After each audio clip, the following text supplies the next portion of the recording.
Indrajit study point में आप सभी का स्वागत है। हम पढ़ रहे हैं सेट 8.1, जहां से पढ़ेंगे पार्ट ए सामान्य जानकारी एवं समसामयिक विषय। Question number 1। उसके पहले आप लोग लाइक सब्सक्राइब जरूर करना और शेयर तो जरूर करना। तो चलिए बिना समय गंवाए शुरू करते हैं। Question number 1। सिल्वर ब्रोमाइड का सिल्वर और ब्रोमीन में टूटना डैश का एक उदाहरण है। किसका उदाहरण है? अपघटन अभिक्रिया का उदाहरण है। क्वेश्चन आंसर हो जाएगा ए। Question number 2। ऑप्थोमोलॉजिस्ट किसका उपचार करते हैं? ऑप्थोमोलॉजिस्ट जो डॉक्टर होते हैं वो किसका इलाज करते हैं? तो वो आंखों का इलाज करते हैं। Answer D. Question number 3। Bleaching powder की प्रक्रिया क्या है? प्राकृतिक क्या है? ब्लीचिंग पाउडर की प्राकृतिक क्या है? तो आंसर होगा इसका ऑक्सीकारक अभिकर्मक। Answer A. Question number 4। Vitamin K का मुख्य कारक डैश से संबंधित है। किससे संबंधित है? विटामिन के हमारे शरीर में हेयरफॉल को तो एक रोकता ही है। अब चलिए इसका आंसर हो जाएगा खून में जमने। खून के जमने। फिर से बोल देता हूं, विटामिन के का मुख्य कारक खून के जमने से संबंधित होते हैं। Answer A. Question number 5।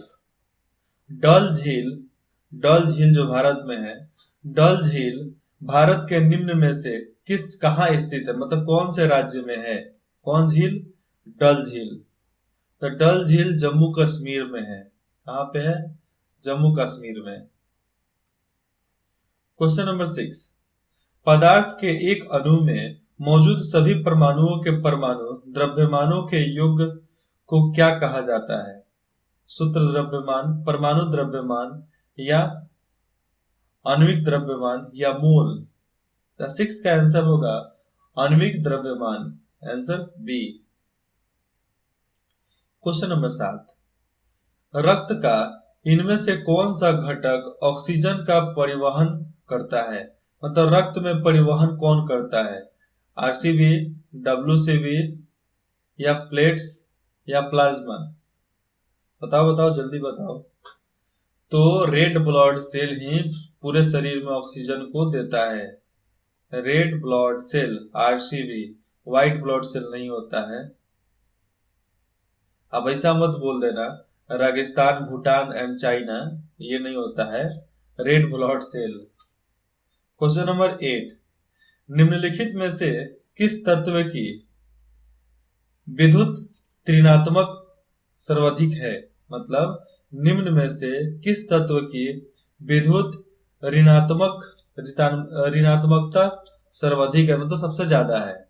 Bromine, iodine, fluorine, या क्लोरीन? किसका होता है? 8 नंबर का आंसर हो जाएगा फ्लोरीन। किसका? फ्लोरीन का विद्युत ऋणात्मक सबसे अधिक होता है। क्या होता है? सबसे अधिक। Question number 9। महेश भूपति निम्नलिखित में से किस खेल से संबंधित है? अब महेश भूपति निम्नलिखित में से कौन से खेल से संबंधित है? Hockey, football, tennis, cricket? Mahesh क्या खेलता है? महेश खेलता है टेनिस। महेश क्या खेलता है? Tennis. Answer C. Question number 10। निम्नलिखित में से किससे सर्वाधिक मात्रा में सिट्रिक अम्ल होता है? क्या होता है? सिट्रिक अम्ल होता है। अंगूर, आम, केला, नींबू? किसमें सबसे ज्यादा एसिड पाया जाता है? ऑफकोर्स नींबू में पाया जाता है। देखो यहाँ पर टिक भी लगा हुआ है। Question number 11। निम्नलिखित में से कौन सा साबुन का एक सह उत्पाद है? मतलब नहीं समझे। निम्नलिखित में से कौन सा साबुन का एक सह उत्पाद है? ब्यूटेन, ग्लिसरीन, मतलब साबुन किसके, यहाँ पर क्या बोल रहा है, एक तह, मतलब एक लेयर, एक मतलब एक परत किससे बनता है? ग्लिसरीन, ब्यूटेन, इथेनाइलिन या आइसोप्रेन? आइसोप्रेन। 11 नंबर का आंसर होगा ग्लिसरीन। ग्लिसरीन ही साबुन में होता है जो सबसे ज्यादा होता है। क्या होता है? सबसे ज्यादा होता है। ग्लिसरीन अगर नहीं होगा तो साबुन नहीं बन सकता, अगर ये है तो साबुन बनता है। क्वेश्चन नंबर 12, दो सतहों की अनियमितताओं का क्या होता है जो एस्थेटिक संघर्ष का कारण बनते हैं? जो एस्थेटिक संघर्ष का कारण बनाता है तो उसको बोलते हैं इंटरलॉकिंग। आंसर हो गया डी। ठीक है। क्वेश्चन नंबर 13, निम्नलिखित में से किस अभिक्रिया में अघुलनशील, जो घुलता नहीं है, अघुलनशील लवण बनते हैं? किसमें बनते हैं? औपेक्षण अभिक्रिया में अघुलनशील अघुलनशील लवण बनते हैं। 13 का आंसर हो जाएगा डी। अब देखिए 14 नंबर, हवा से कांच के प्रिज्म में प्रवेश करने वाली प्रकाश किरणें किस प्रकार झुकेगी? जब हवा के वजह से कोई किरण प्रकाश कर, मतलब कोई भी प्रकाश का किरण जो होता है, जो शीशे से एक तरफ से झुक कर दूसरे तरफ जाती है, तो झुकेगी कैसे? अभिलंब की ओर, अभिलंब के सदिश, या अभिलंब से दूर, या अभिलंब से लगभग 90 डिग्री पर? कौन सा होगा? तो 14 नंबर का आंसर होगा अभिलंब की ओर। आंसर 14। क्वेश्चन नंबर 15, कराधान के कराधान कराधान के निम्नलिखित सिद्धांतों में से कौन सा सिद्धांत भुगतान करने की क्षमता के रूप में भी जाना जाता है?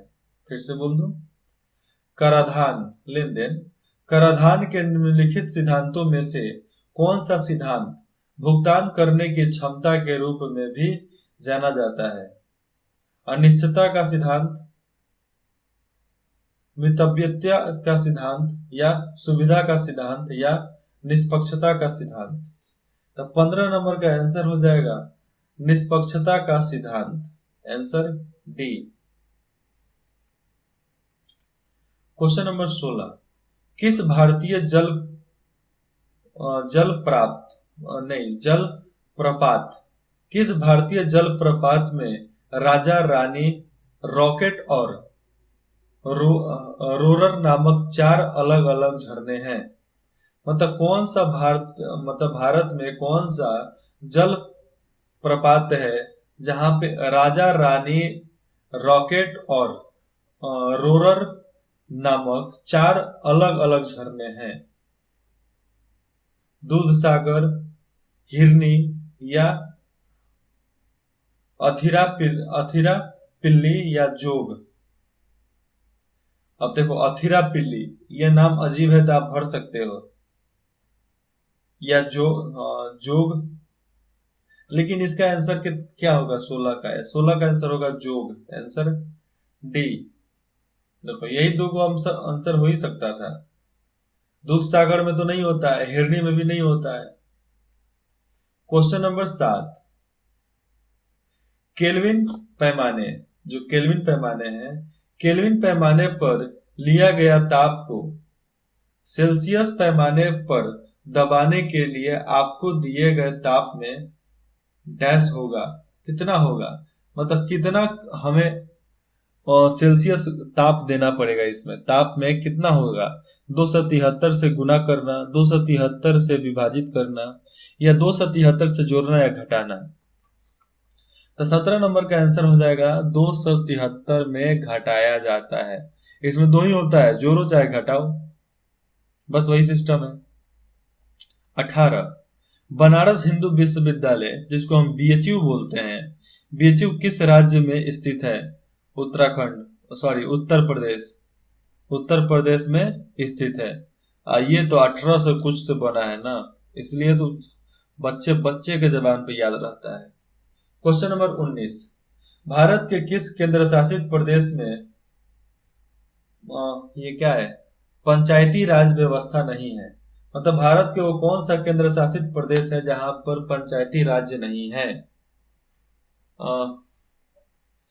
चंडीगढ़, पुडुचेरी जिसको पंडुचेरी बोलते हैं, दिल्ली, दादरा और नगर हवेली और दमन व दीव।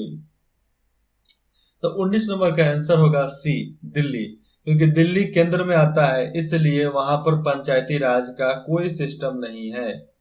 जो भी होता है केंद्र शासित प्रदेश केंद्र देखता है, नहीं तो वहां के सीएम देखेगा।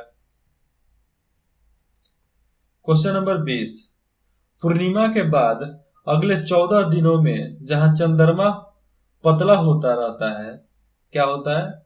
पूर्णिमा के बाद अगले 14 दिनों में जहां चंद्रमा पतला होता रहता है और अदृश्य हो जाता है, उसे डैश कहा जाता है।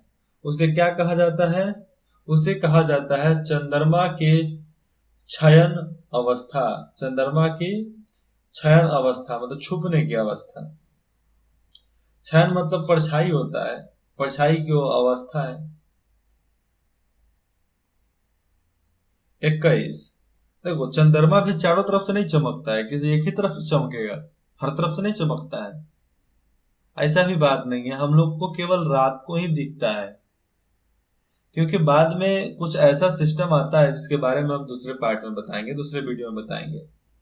भारत के गवर्नर जनरल का पद निम्नलिखित में से किसके द्वारा सुसज्जित सृजित किया जाता है? मतलब किसके द्वारा दिया जाता है कि क्या?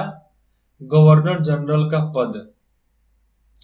तो 21 नंबर का आंसर हो जाएगा चार्टर 1833। चार्टर 1833 द्वारा सृजित किया गया था। कब किया गया था? मतलब गवर्नर जनरल का पोस्ट कब तय किया गया था कि अब भाई ये तय होना चाहिए? तो 1833 में चार्टर में हुआ था। बिल पूछते हैं ना। भरतनाट्यम, भरतनाट्यम यहाँ का लोक नृत्य है। भरतनाट्यम की उत्पत्ति किस राज्य में हुई थी? भरतनाट्यम की उत्पत्ति कहाँ पर हुई थी? अब देखो दो ही राज्य हो सकते हैं, केरल और तमिलनाडु। अब आप सुनकर बताओ कि कहाँ पर हो सकता है। तो 22 नंबर का आंसर हो जाएगा तमिलनाडु, क्योंकि पहले तमिलनाडु मद्रास प्रांत में ही हर चीज आता था, इसलिए मद्रास प्रांत का नाम सबसे पहले हो सकता है। ये भी आंसर ही होगा। तमिलनाडु का हेडक्वार्टर चेन्नई है, चेन्नई को पहले मद्रास बोलते थे, आज भी वहां पर मद्रास ही बोलते हैं, लेकिन चेन्नई वहां पर अब बोला जाता है। क्वेश्चन नंबर 23, खानवा का युद्ध। खानवा का युद्ध के बारे में सबको पता है। खानवा का युद्ध डैश के बीच लड़ा गया था? किसके बीच लड़ा गया था? खानवा का युद्ध हुमायूं और शेर शाह सूरी के बीच लड़ा गया था, जिसमें शेर शाह सूरी ने हुमायूं को हरा दिया था। क्वेश्चन नंबर 24, विभिन्न प्रकार के उत्तकों के अध्ययन, यहाँ पर पुस्तकों नहीं होना चाहिए, उत्तकों के अध्ययन को क्या कहा जाता है? विभिन्न प्रकार के उत्तकों के अध्ययन को क्या कहा जाता है? 24 नंबर का आंसर हो जाएगा उत्तक विज्ञान। क्या होगा? उत्तक विज्ञान। ओके। क्वेश्चन नंबर 25, जैसलमेर जो राजस्थान चाहे गुजरात में है, मैं पूरा नहीं बताने वाला, मैं आपको एक क्षेत्र बताता हूं जिसमें से ऑप्शन आपको चुनना है। जैसलमेर का किला, जैसलमेर का किला डैश में स्थित है? पंजाब, उत्तर प्रदेश, तमिलनाडु, राजस्थान। पंजाब हो नहीं सकता, उत्तर प्रदेश हो नहीं सकता, तमिलनाडु तो कतई नहीं होगा। तो जैसलमेर राजस्थान में है, तो जैसलमेर राजस्थान में है तो इसका आंसर भी हो जाएगा राजस्थान। तो 25 का आंसर हो जाएगा डी। फिर मिलते हैं अगले पार्ट में, 26 नंबर क्वेश्चन से पढ़ेंगे उसमें, ठीक है। फिर मिलते हैं सेट 8.2 में। तब तक इंद्रजीत स्टडी पॉइंट में जुड़ने के लिए आप सभी का बहुत बहुत धन्यवाद।